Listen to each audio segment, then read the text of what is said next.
우리 함께 하나님 말씀 보시겠습니다. 함께 보실 하나님 말씀은 히브리서 11장 1절에서 6절까지 말씀입니다. 히브리서 11장 1절에서 6절까지 말씀 한 절씩 교독하시겠습니다. 믿음은 바라는 것들의 실상이요 보이지 않는 것들의 증거니 믿음으로 모든 세계가 하나님 말씀으로 지어진 줄을 우리가 아나니 보이는 것은 나타난 것으로 말미암아 된 것이 아니니라.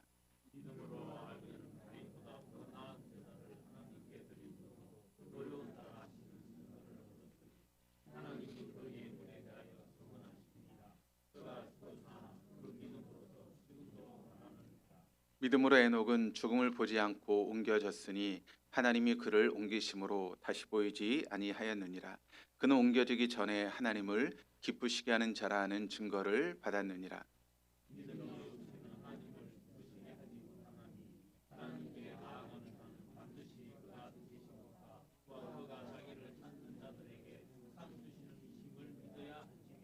아멘. 할렐루야. 우리 하나님은 날마다 새 일을 향하시는 분이십니다. 믿으십니까? 날마다 새 일을 향하신 하나님은 특별한 경우를 지하고는 사람을 통해서 일하십니다. 어떤 사람일까요? 영과 진리로 예배하는 사람. 영으로 예배한다라고 하는 것은 성령의 이끄심을 따라 예배하는 것이고, 또 진리로 예배한다라고 하는 것은 진리의 말씀 앞에 우리의 삶을 조종하고 또 그 말씀에 순종하는 것입니다. 오늘도 우리를 이끄시는 성령님과 함께 선포되는 말씀 앞에 여러분의 삶을 조종하시고 또 순종하심으로 하나님께서 이루어가신 새 역사의 주인공으로 우리 동덕의 모든 교우들이 쓰임받을 수 있기를 주님의 이름으로 축복합니다. 지금 이 시간은 우리가 하나님 말씀을 듣는 시간입니다. 어떤 세상적인 그런 이야기들, 그러니까 세상적인 그런 메시지, 또 세상의 정보, 또 세상의 강연, 세상의 유머들은 우리가 유튜브만 틀어봐도 넘치는 그런 시대가 되었습니다. 또 텔레비전 봐도 그런 세상적인 여러 가지 이야기들이 많이 나오고 있죠. 그런데 우리가 하나님의 말씀을 듣는 시간들은 점점 줄어들고 있는 것 같습니다. 우리가 얼마나 세상에서 많은 지식을 배우고 또 많은 것을 듣고 있는데 자꾸 하나님 말씀을 듣는 시간들은 줄어가면서 우리가 영적으로 자꾸 위축되고 있는 것은 아닌가. 그것이 얼마나 우리에게 영적인 불행인지 모르겠습니다. 그러니까 교회가 점점 약해질 수밖에 없는 것이죠. 여러분, 이 시간만이라도 여러분의 절대 시간으로 확보하실 수 있는 우리 동덕교회 될 수 있기를 바랍니다. 그래서 여기서 하나님 말씀만 듣고 그럼 하나님 말씀 앞에 나를 세우는 시간으로, 또 하나님의 말씀의 거울 앞에 나를 비춰보는 시간으로, 그래서 하나님 말씀 앞에 나를 조종하고 순종하는 시간으로 삼을 수 있기를 주님의 이름으로 축복합니다. 축복합니다. 제가 계속 말씀을 드리지만 아멘도 훈련입니다. 그래서 여러분, 아멘이라고 하는 뜻이 어떤 뜻이죠?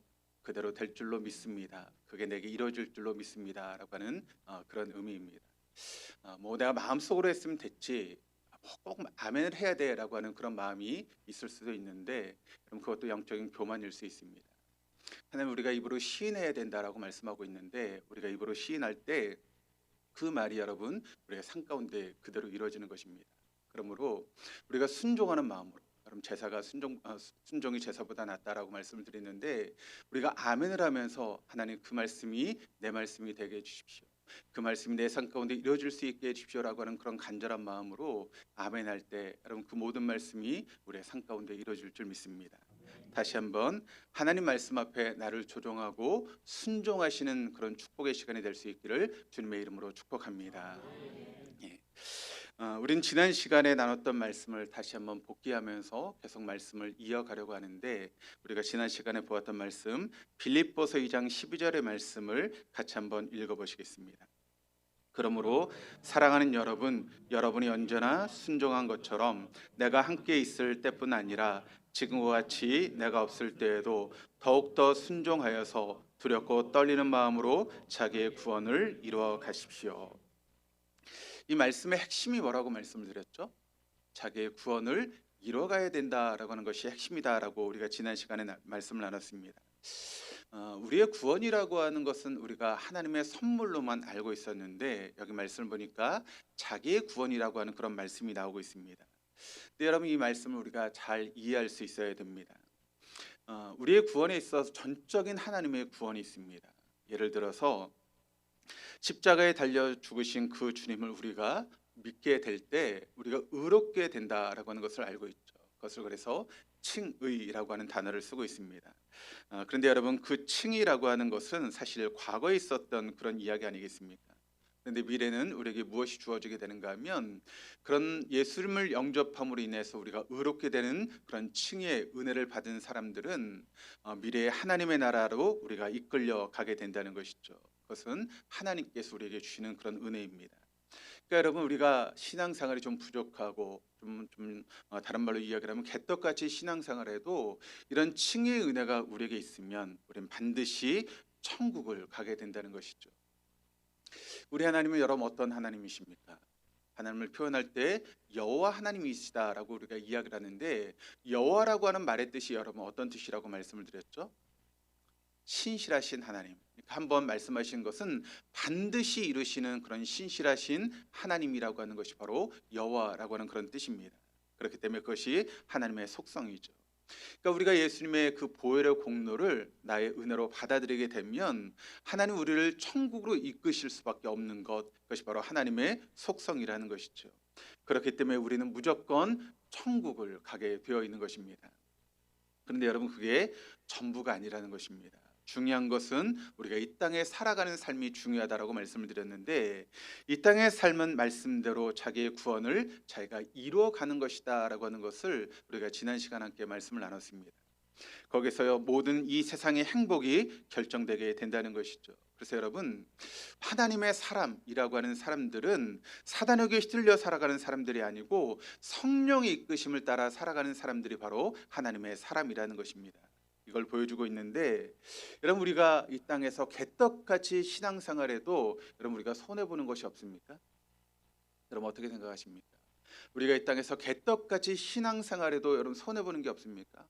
내가 그렇게 신앙생활에도 뭐 물질에 손해보는 것도 아니고 어려움도 당하는 것도 아니고 뭐 손해보는 게 없던데 라고 그렇게 말씀하시고 또 생각하실 수 있죠. 정말 그렇습니까? 천만에요. 그렇지 않습니다. 여러분 우리가 엄청난 손해를 보면서 지금 살아가는 것입니다.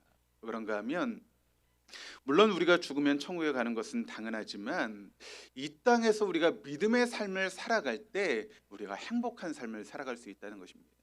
세상이 줄 수도 알 수도 없는 기쁨과 평안이 우리의 삶 가운데 있고 또 그렇게 하나님께서 부으시는 은혜를 우리가 경험하며 삶을 살아가게 되는 것이죠. 그렇기 때문에 여러분 공동체 안에 머물면서 성령의 이끄심 따라 우리가 순종하는 삶을 살아갈 때 우리가 최고의 행복을 누리며 살아갈 수 있게 된다는 것이죠. 그래서 하나님은 우리에게 교회라고 하는 공동체를 허락해 주셨고 그 교회라고 하는 공동체를 통해서 이 땅에서 행복한 삶을 살아갈 수 있도록 우리를 이끄시는 분이 바로 성령님이시기 때문에 그렇습니다. 이제 이런 분명한 이해를 가지고 우리가 살아가야 될 텐데 우리가 지난 시간에 나눴던 그 말씀을 한번 표로 다시 한번 보도록 하겠습니다. 표 4번을 한번 지난주에 보았던 것을 보시면 예수님이 십자가에 달려 죽으심으로 우리를 구원해 주셨습니다. 그래서 우리가 이것을 이제 좀 빨간색으로 되어 있는데 우리가 그것을 칭의라고 하는 단어로 쓰고 있죠. 그래서 영어로는 justification이라고 하는 단어를 쓰고 있습니다. 근데 여러분 이 칭의라고 하는 그런 부분에서 우리가 할 수 있는 것은 아무것도 없습니다. 그저 예수님께서 나를 위해서 죽으셨다는 것을 받아들이고 믿으면 되는 것이죠. 그러면 하나님께서 우리를 의롭다라고 인정해 주는 그런 놀라운 은혜가 우리에게 주어지게 되는 것이죠. 그리고 파란 부분은 이제 나중에 장차 우리가 하나님 나라에 가게 될 텐데 그것을 영화라고 하는 그런 단어로 쓰고 있습니다. 영어 단어로는 glorification이라고 하는 단어를 쓰고 있는데 이것은 성부 하나님께서 하신 일입니다. 근데 이것도 우리가 할 수 있는 것은 아무것도 없습니다. 그저 하나님께서 선물로 주시는 것을 우리가 받아들이면 되는 것입니다. 그런데 그 중간에 있는 것 우리가 보통 성화라고 하는 그런 단어를 쓰고 있는데 이 중간에 있는 것은 우리가 자기의 구원을 이루어가는 것이다라고 말씀을 드렸죠. 이것은 우리가 해야 되는 것입니다. 우리가 이루어가는 것이죠. 그런데 여러분 우리가 그것을 이뤄가야 된다라고 해서 우리가 겁낼 필요는 없습니다. 왜냐하면 그 성화의 삶을 이뤄갈 때 성령께서 우리를 도우시기 때문에 우리가 어렵지 않다는 것이죠. 제가 이제 설명을 드리면서 내비게이션의 설명을 드렸죠. 여러분 우리가 어떤 처음 가는 길을 가려고 하면 우리가 보통 어떻게 합니까? 내비게이션을 켜서 목적지를 이제 입력하게 됩니다. 그러면 내비게이션이 우리에게 이제 가란 대로 이렇게 이끌려서 가게 되죠. 여러분 내비게이션을 보니까 얼마나 화면이 좋은지 몰라요. 요즘은 3D로 나와가지고 건물들까지 보여주더라고요. 그리고 또 색깔까지 보여줘서 그 색깔을 따라가라고 이야기를 합니다. 또 화면도 제대로 못 볼까봐 여러분 어떻게 합니까? 아주 상냥한 아가씨가 아주 이쁜 목소리로 이쪽으로 가십시오. 몇 미터에서 좌회전하십시오. 다른 길로 들어가면 안 됩니다라고 상냥하게 우리에게 알려주지 않습니까? 그래서 그 내비게이션이 인도하는 대로 우리가 따라가기만 하면 우리가 목적지에 어렵지 않게 갈 수 있다는 것입니다. 근데 여러분 그것은 우리 인생도 마찬가지입니다. 운전은 내가 합니다. 운전은 내가 하는데 인생의 운전은 내가 하지만 그런데 성령께서 우리에게 그 길을 알려주시고 우리의 길을 이끌어 가신다는 것입니다. 그리고 거기에 하나님께서 우리에게 매뉴얼로 성경 말씀을 주셨죠. 그러니까 그 성경 말씀을 우리가 통해서 하나님의 뜻을 깨닫게 되고 하나님의 가르침을 얻게 되는 것입니다. 여러분 이것이 얼마나 복된 길입니까? 얼마나 복된 인생입니까? 그저 우리가 할 게 없다는 거예요. 그냥 성령이 이끄시는 대로 순종하고 또 성경의 말씀을 하는 대로 그렇게 따라 살아가면 우리의 삶이 행복하고 잘 될 수 있다는 것이죠. 우리가 그런 삶을 살아가면 절대 우리의 인생이 흐트러질 수 없습니다. 또 우리가 잘못된 길로 갈 수도 없는 것이죠. 우리는 그저 인도하는 대로 따라가기만 하면 편안하게 우리의 목적지인 하늘나라까지 편안하게 갈 수 있게 된다는 것입니다. 그런데 문제는 내가 좀 운전을 할 줄 안다고 또 내가 좀 길을 안다고 해서 내비가 인도하는 대로 따라가지 않고 우리 생각대로 이 길보다 저 길이 좋아라고 생각하면서 우리가 원하는 대로 길을 걸어갈 때가 있지 않습니까? 그런데 거기에 여러분 사고가 났습니다. 거기에 공사를 합니다. 그러다 보니까 길이 엉망이 되는 경우들이 얼마나 많이 있습니까? 그냥 성령께 우리가 맡겨드리면 됩니다. 그러면 그분이 우리의 인생을 다 알아서 인도해 가시는 것이죠. 그러니까 그냥 주님이 이끄시는 대로 우리가 순종하며 살아갈 때 그 길이 가장 행복한 길이다라고 하는 것을 여러분 믿으시기를 바랍니다. 그때 우리는 편안하고 행복하고 좋은 인생이 되어진다. 믿으실 수 있기를 바랍니다. 행복하고 싶은 마음 별로 없으시군요. 그런 삶을 사시기를 주님의 이름으로 축복합니다. 네. 이것을 가지고 우리가 7가지 키워드를 뽑아봤죠. 우리 화면을 다시 한번 보시겠습니다. 7가지 키워드가 나오고 있는데 여기 보니까 이제 성자 예수님께 하신 그런 칭의라고 하는 것은 이제 예수님이 하신 일이고 또 성부 하나님께서 하실 영화라고 하는 것은 또 하나님께서 하실 일입니다. 그런데 그 중간에 있는 성화라고 하는 것은 우리가 해야 될 일이다라고 하는 것을 말씀을 드렸습니다.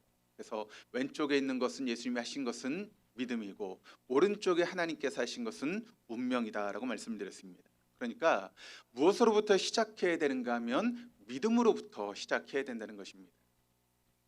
예수님께서 우리의 모든 죄를 담당하시고 십자가에 죽으셨다라고 하는 것을 우리가 믿게 될 때 그럼 그때 어떤 일이 벌어지게 되는가 하면 우리의 신분이 바뀌게 되는 것입니다.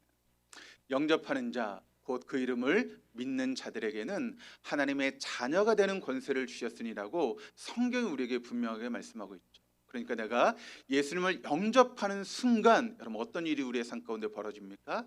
우리의 신분이 바뀌어집니다. 그 전에 사단의 종노릇하던 인생을 살아갔던 우리들이 하나님의 자녀가 되는 그런 권세를 누리게 된다라고 성경은 우리에게 분명하게 이야기를 하고 있습니다. 할렐루야.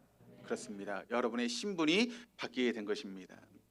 그런데 우리의 신분이 바뀌게 되면 여러분 정해지는 것이 있습니다.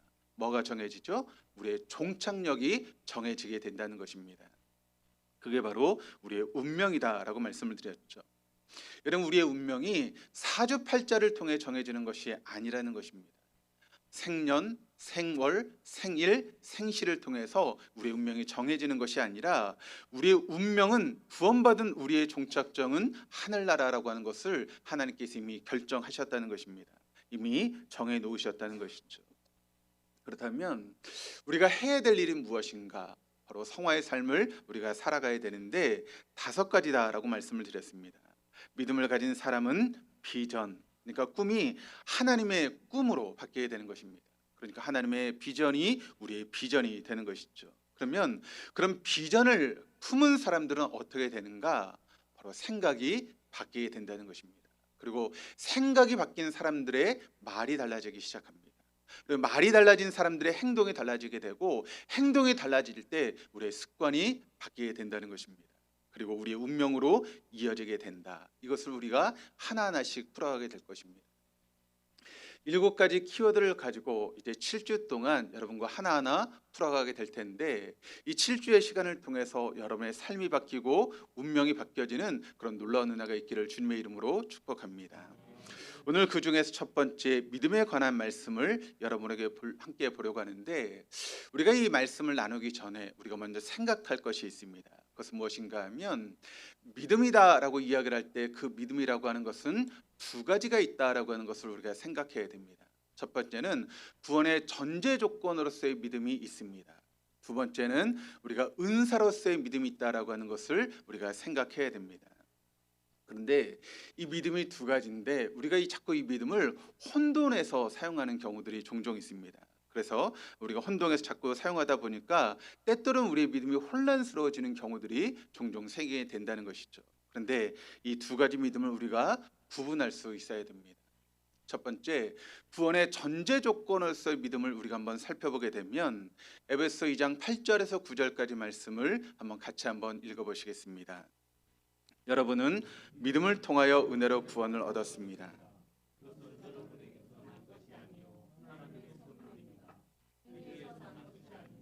그러므로 아무것도 자랑할 수 없습니다. 자, 이 에베소서에 말씀하고 있는 믿음이라고 하는 것은 구원의 전제 조건으로서의 믿음을 말씀하고 있는 그런 믿음입니다. 이것은 마치 하나님의 은혜를 담는 그릇과 같다라고 우리가 생각해 볼 수 있죠. 여러분, 이게 한번 주전자라고 한번 생각해 보시길 바랍니다. 이 주전자에 물이 가득 담겨져 있습니다. 그래서 제가 한번 물을 한번 부어 보면 여러분 어떤 일이 벌어질까요? 만약 제가 이 물을 부을 때 그 물을 담을 수 있는 그릇이 없다면 여러분 그 물은 어떻게 되겠습니까? 다 흘러 사방으로 흘러가게 되겠죠. 그러면 나중에는 물이 하나도 없게 됩니다. 근데 만약 제가 물을 부을 때 여러분 그 물을 담을 수 있는 그릇이 그 아래에 있다면 그 물이 여러분 어디로 모이게 되죠? 그릇 안에 그대로 담겨 있게 되는 것이죠. 여러분, 하나님께서 우리에게 끊임없이 은혜를 부어 주십니다. 근데 여러분, 그 은혜를 받을 수 있는 그릇이 뭘까요? 그것이 바로 믿음이라고 하는 그릇입니다. 그러므로 여러분, 하나님의 은혜를 담을 수 있는 믿음이라고 하는 그릇이 우리에게 필요하죠. 하나님은 예수님의 십자가의 죽으심으로 우리에게 은혜를 부어 주셨는데, 그것을 우리가 어떻게 받아야 됩니까? 믿음이라고 하는 그릇으로 우리가 받아들이게 됩니다. 그러면 우리의 믿음이 출발하게 되는 것이죠. 그러면 우리는 하나님의 은혜를 누릴 수 있는 그런 사람이 되어줄 수 있다는 것입니다. 그것이 바로 믿음의 전제 조건으로서의 믿음입니다.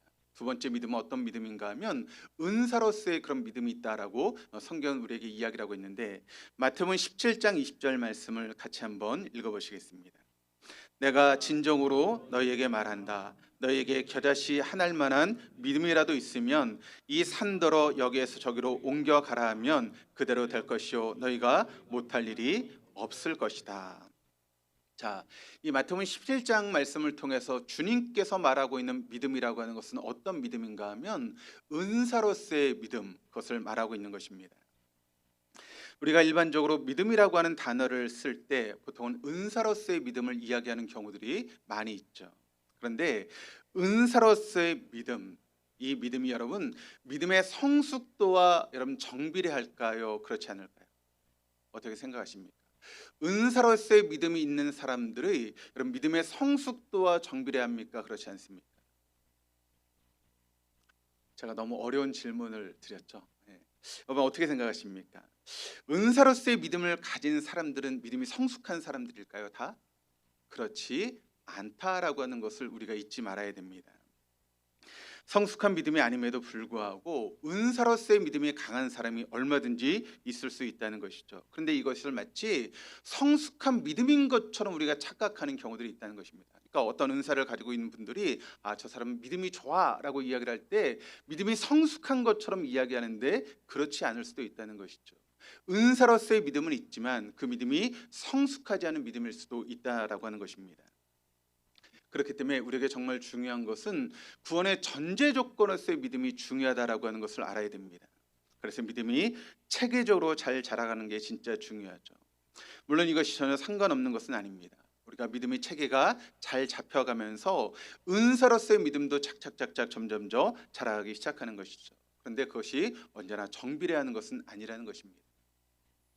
목회자들 중에도 여러분 은사를 가지신 분들이 계십니다. 그래서 뭐 신의 은사를 통해서 손만 놔주면 막 병이 낫는 그런 분들도 계시는데, 여러분 그렇다고 해서 그 믿음이 성숙한 믿음인가라고 할 때 다 그렇지는 않다라고 하는 것이죠. 왜냐하면 그런 은사를 가지고 계시는 그런 목사님들의 말년을 보면 그다지 아름답지 않은 그런 모습들을 보게 되고, 또 그런 은사를 가지고 여러 가지 일들을 하시는데 그분들이 하는 그런 모습들을 보면 과연 저게 하나님께서 원하신 일일까라고 하는 그런 생각이 드는 경우들이 종종 있기 때문에 그렇습니다. 그래서 은사로서의 믿음과 믿음의 성숙도는 언제나 정비례하지 않는다라고 하는 것을 우리가 먼저 유념해야 됩니다. 예를 들어서 또 이렇게 우리가 한번 설명할 수 있죠. 여러분 부흥과 성장, 이게 같은 말일까요? 틀린 말일까요? 어떻게 생각하십니까? 부흥과 성장 같은 말입니까? 틀린 말입니까? 예, 다른 말이죠. 그런데 한국 교회는 부흥과 성장이라고 하는 단어를 같은 의미로서 사용하는 경우들이 많이 있지 않았습니까? 그래서 성장이 곧 부흥이라고 생각하는 그런 마음들이 있었습니다. 그래서 여러분 성장하지 못한 교회들은 여러분 어떤 교회입니까? 믿음이 부족한 교회, 또 하나님의 은혜를 받지 못한 교회로 생각하는 그런 마음들이 있었죠. 근데 여러분 성장이 곧 부흥은 아닙니다. 이것은 필요 충분 조건이 아니라는 것입니다. 그러니까 교회가 전혀 부흥하지 않았음에도 불구하고 교회가 성장할 수 있는 가능성이 있을 수 있다는 것입니다. 그러니까 세상적인 방법을 다 동원해서 여러분 교회를 성장시킬 수 있다라고 하는 것이죠. 한국 교회가 한동안 이슈가 되었던 단어가 있습니다. 어떤 단어인가 하면 마케팅이라고 하는 단어였습니다. 그것은 무엇인가 하면 세상에서 쓰는 그런 마케팅의 전략을 통해서 교회를 성장시키는 그런 일들이 한국 교회에 있었습니다. 그래서 무엇을 쓰든지 간에 그냥 교회만 성장시키면 된다라고 하는 그런 마음을 가지고 교회를 성장시키는 데 온 정신을 기울였죠. 그래서 제가 들었던 이야기인데, 어떤 교회에서 이제 부사역제를 사용할 때 월급을 정하지 않는데요. 뭘 통해서 월급을 줍니까? 그 사람이 전도한 사람. 그러니까 머릿수만 채우면 그 사람의 숫자에 따라서 월급을 주는 그런 교회들이 있었다라고 하는 그런 소리를 들었습니다. 그런 방법을 통해서 여러분 교회의 사람들이 늘어날 수 있죠. 근데 그것이 진정한 부흥입니까? 그렇지 않다라고 하는 것을 우리가 기억해야 됩니다. 만약 그런 모습으로, 그런 방법으로 교회를 성장시킨다면 그것은 주님의 뜻과는 점점 멀어지는 교회가 될 수밖에 없을 것입니다. 그것은 진정한 의미의 부흥이 아니라는 것이죠. 그런데 요즘 그런 교회들이 너무 많습니다. 성장을 했는데 부흥이 없는 교회들이 많습니다. 거기에 주님이 계시지 않죠. 그러다 보니까 진정한 의미의 교회가 아니라 뭐가 되어버리고 말았습니까? 기독교 주식회사가 되어버린 교회들이 차고 넘치는 시대가 되어버리고 말았다는 것입니다. 부흥이라고 하는 것이 여러분 무엇입니까? 진정한 부흥은 주님께서 역사하시는 것이 진정한 부흥입니다.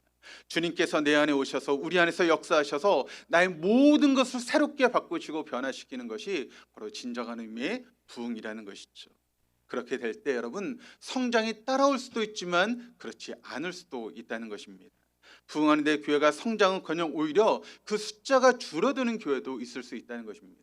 한번 생각해 보시길 바랍니다. 부흥을 해서 사람들이 은혜를 받고 정말 주님 앞에 모든 것을 헌신하는 그런 삶을 살아가다 보니까 그 모습이 부담스럽습니다. 그러다 보니까 교회를 떠나가는 사람들이 생길 수 있다는 것이죠.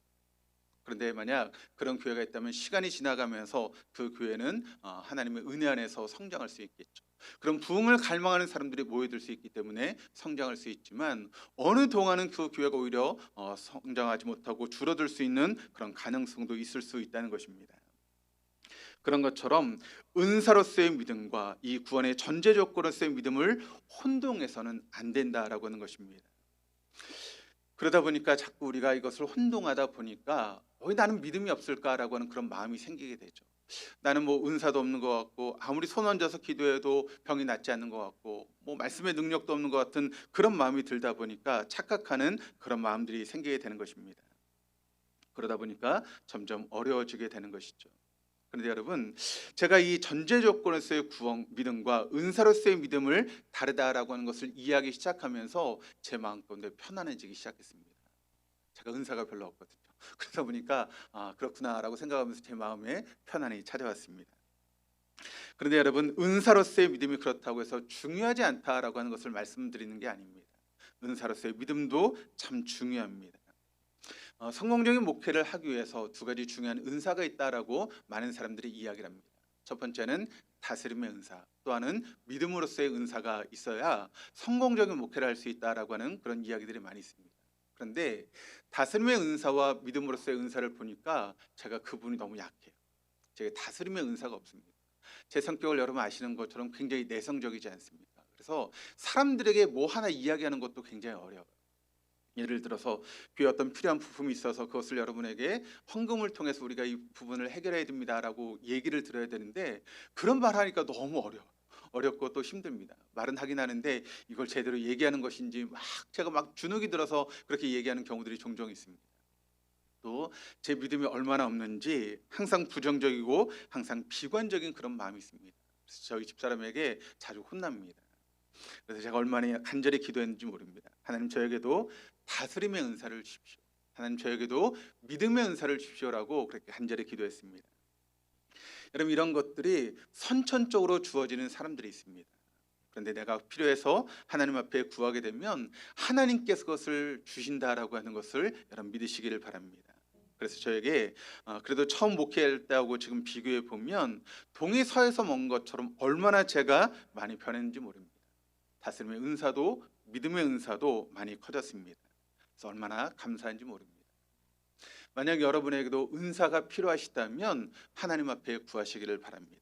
그것이 공동체의 이익으로 쓸 수 있는 그런 은사라면 하나님 반드시 여러분에게 그런 은사를 허락해 주실 것입니다. 그래서 그런 은사를 통해서 이 공동체를 든든하게 세워가기 위해서 여러분에게 은사를 허락해 주실 것입니다. 그런 은혜와 축복이 우리 동독의 모든 교우들 가운데 있기를 주님의 이름으로 축복합니다. 자, 이런 전제를 가지고 오늘 본문으로 가보겠습니다. 믿음으로 시작해서 운명까지 가는데 7가지 키워드라고 말씀을 드렸죠. 믿음, 비전, 생각, 말, 행동, 그리고 습관, 그리고 운명, 이렇게 7개라고 말씀을 드렸습니다. 그런데 세상 사람들이 말하는 것을 보게 되면 보통은 5가지를 이야기를 하죠. 이런 말을 우리가 많이 들어보지 않았습니까? 생각 하나 바꿔서 말 하나 바꾸고 거두고, 말 하나 심어서 행동 하나 거두고, 행동 하나 심어서 습관 하나 거두고, 습관 하나 심어서 우리의 운명을 거둔다라고 하는 그런 이야기를 우리가 종종 들었습니다. 그러니까 세상 사람들은 생각으로부터 시작한다라고 그렇게 이야기를 합니다. 그런데 우리 믿는 사람들에게는 그 앞에 2개가 더 있습니다. 하나는 비전이고 하나는 믿음이 더 있습니다. 믿음이 없는 사람들의 생각은 정적으로 성경적이지 않은 그런 생각을 하게 되죠. 그래서 세상적인 생각을 하게 됩니다. 그들의 꿈은 철저하게 성경적인 꿈이 아니라 세상적인 꿈을 품고 살아가게 됩니다. 그래서 세상에서 잘 먹고 잘 살고 부자가 되고 이름을 내고 높은 자리에 올라가는 것이 그들의 꿈이고 생각이지 않습니까? 그런데 여러분, 그렇게 인생을 살다가 솔로몬의 마지막 고백처럼 헛되고 헛되니 모든 것이 헛되다라고 그렇게 인생을 끝내게 되는 것입니다. 여러분, 우리 믿는 성도들이 그렇게 인생을 끝낼 수는 없지 않겠습니까? 우리는 그런 삶을 살아가서는 안 되는 것입니다. 그래서 생각 이전에 반드시 우리에게 있어야 되는 것이 있습니다. 그것이 무엇일까요? 바로 비전입니다. 하나님께서 우리에게 주신 비전이 우리에게 필요하고, 또 그런데 그 비전을 결정하는 것은 무엇인가 하면 바로 우리의 믿음입니다. 그 믿음을 통해서 우리는 하나님의 비전과 꿈을 가지게 되는 것입니다. 오늘은 그 믿음에 관해서 여러분과 함께 말씀을 나누려고 합니다. 그 7가지를 한 주씩에서 7주 동안 우리가 함께 말씀을 살펴보는데, 첫 번째 오늘 믿음에 대한 이야기를 말씀하고 있습니다. 그러면 성경이 말하는 믿음은 무엇인가? 우리가 그것을 한번 보려고 하는데, 첫 번째 믿음이라고 하는 것은 대상을 분명히 알 수 있어야 됩니다.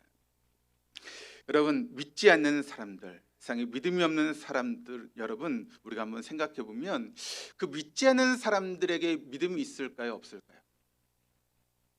믿음이 있습니까, 없습니까? 믿음이 있습니다. 그런데 뭘 믿는 거죠? 내 주먹을 믿습니다. 내 자식을 믿습니다. 내 부모를 믿습니다. 돈을 믿습니다. 권세를 믿습니다. 내 지식을 믿는 것이죠. 그러니까 세상의 모든 사람들이 다 믿습니다. 다 믿는데 성경이 말하는 믿음은 바로 믿음의 대상을 바꾸는 것이죠. 누구나 다 믿지만 그 믿음의 대상이 하나님을 믿는 것, 그것이 바로 믿는 성도들의 모습이라는 것입니다. 그전에 우리가 내 주먹을 믿었습니다. 돈을 믿었습니다. 내 지식을 믿었습니다. 그런데 우리가 예수님을 영접하고 믿음의 생활을 하면서 내 믿음의 대상이 주먹이 아니라 하나님이라고 하는 것을 알게 되는 것, 그것이 바로 믿음이라는 것이죠.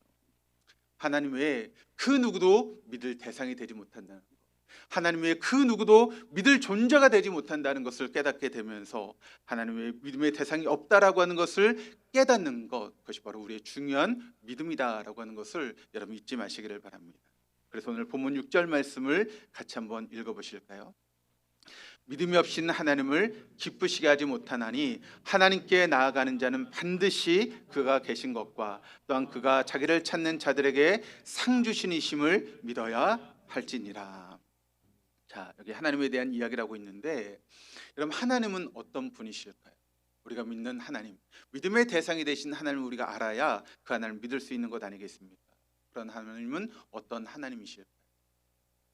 하나님에 대해서 아주 짧게 여러분 요약한 분이 계시는데, 그분이 누구신가 하면 바로 예수님이십니다.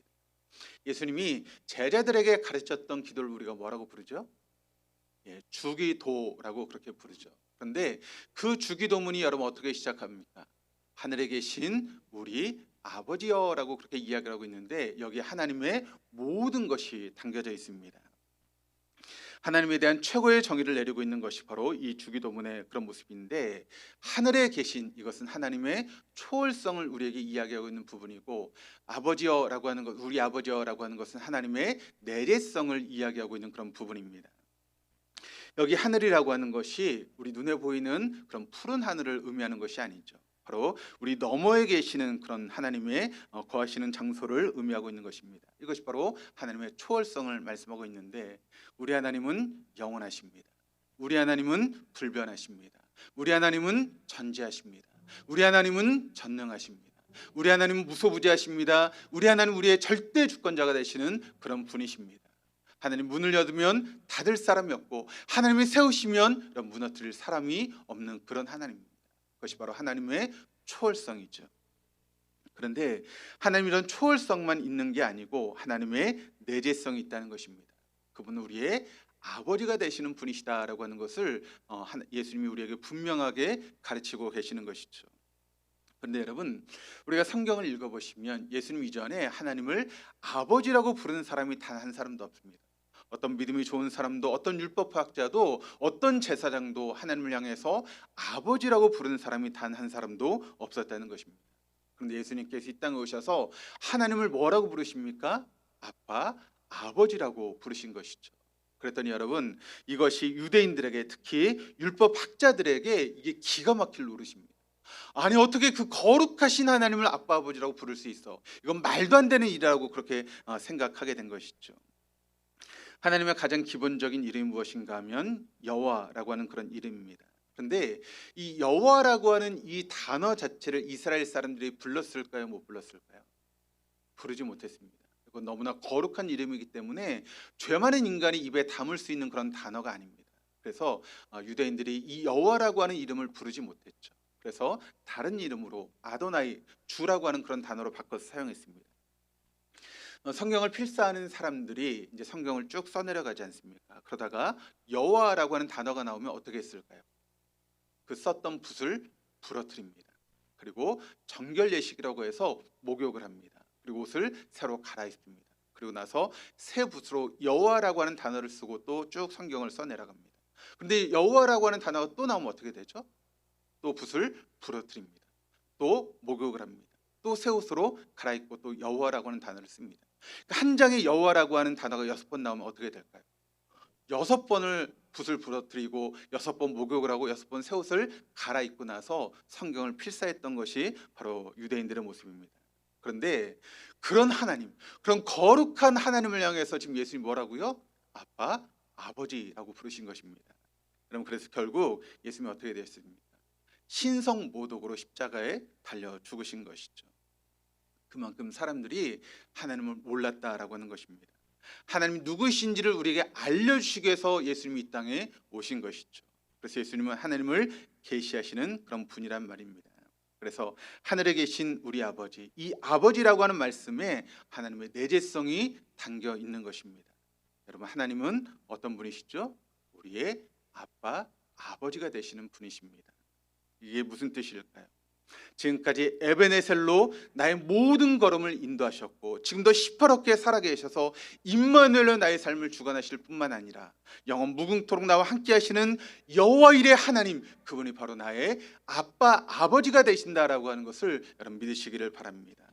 우리가 이것을 믿는 것입니다. 이것이 바로 하나님의 내재성이고 이것을 우리가 믿는 것이죠. 그것을 믿음이라고 이야기하는 것입니다. 두 번째, 하나님이 구체적으로 뭘 하셨다는 것입니다. 하나님이 하신 일이 뭐죠?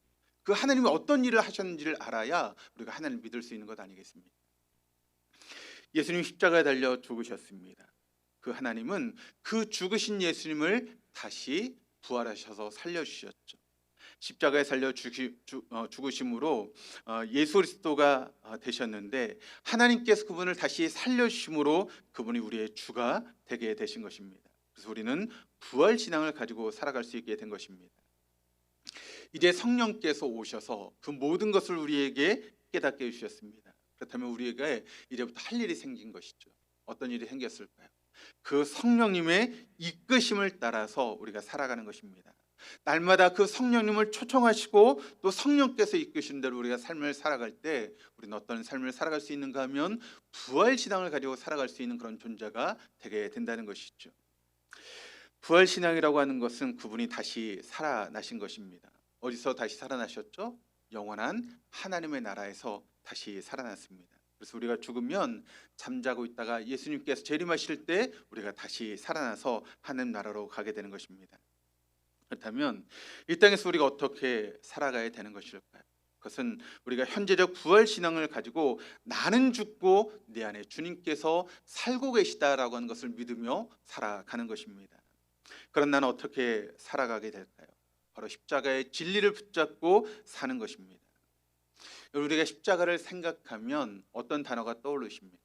십자가 하면 고난이라고 하는 단어가 우리가 보통 떠오르지 않습니까? 그런데 여러분, 십자가의 중심이 고난일까요? 여러분 어떻게 생각하십니까? 십자가의 중심은 특권입니다. 어떤 특권일까요? 예수님 십자가의 죽으심으로 내가 하나님의 자녀가 되는 특권이 우리의 삶 가운데 이루어지게 되었다는 것입니다. 그 십자가에 자기의 몸을 내어주심으로 우리가 하나님의 자녀가 되는 신적 교환을 이루신 그런 특권이 우리에게 주어지게 되었다는 것이죠. 그러므로 십자가는 고난이 아닙니다. 십자가는 특권입니다. 하나님의 자녀가 되는 그런 놀라운 특권이 우리에게 주어졌다. 그러면 우리가 십자가를 바라볼 때마다 우리의 마음 가운데 어떤 마음이 있어야 됩니까? 감사하는 마음이 우리 안에 있어야 되죠. 이렇게 부족한 나를 하나님의 자녀 삼으신 것에 대해서 감사하는 마음을 가지고 우리가 떳떳하게 삶을 살아갈 수 있어야 된다는 것입니다. 우리가 이것을 날마다 우리의 마음에 새기며 그것을 알지 못하는 사람들에게 전하며 살아가는 것, 이것이 바로 믿음의 삶이다라고 하는 것을 여러분 기억하시기를 바랍니다. 세 번째 중요한 것은 무엇인가 하면 다른 것이 아니라 우리 믿음이라고 하는 것은 주님과 내가 하나가 되는 것이다 라고 하는 것을 믿는 것입니다. 믿음은 주님과 내가 하나가 되는 것입니다. 그래서 에베소 1장 23절에 뭐라고 말씀하고 있습니까? 교회는 그리스도의 몸이요 라고 이야기를 하고 있습니다. 교회는 그리스도의 몸이라고 말씀하고 있습니다. 그리스도는 우리의 머리가 되고 우리는 그분의 몸이 되었다라고 하는 말씀이죠. 여러분 이 말의 의미는 무엇입니까? 주님과 내가 한 몸을 이루고 있다라고 하는 그런 의미가 되는 것입니다. 믿음이라고 하는 것은 무엇입니까? 주님께서 나와 한 몸을 이루고 있어서 내가 주님을 통해서 주님께서 나를 통해서 일하실 수 있도록 나를 내어드리는 것이 바로 믿음이다라고 하는 것을 우리가 알아야 됩니다. 오늘도 주님께서 나를 통해서 일하실 수 있도록 나를 내어드리는 것. 여러분 그래서 갈라디아서 2장 20절 말씀을 같이 한번 읽어보시겠습니다. 나는 그리스도와 함께 십자가에 못 박혔습니다.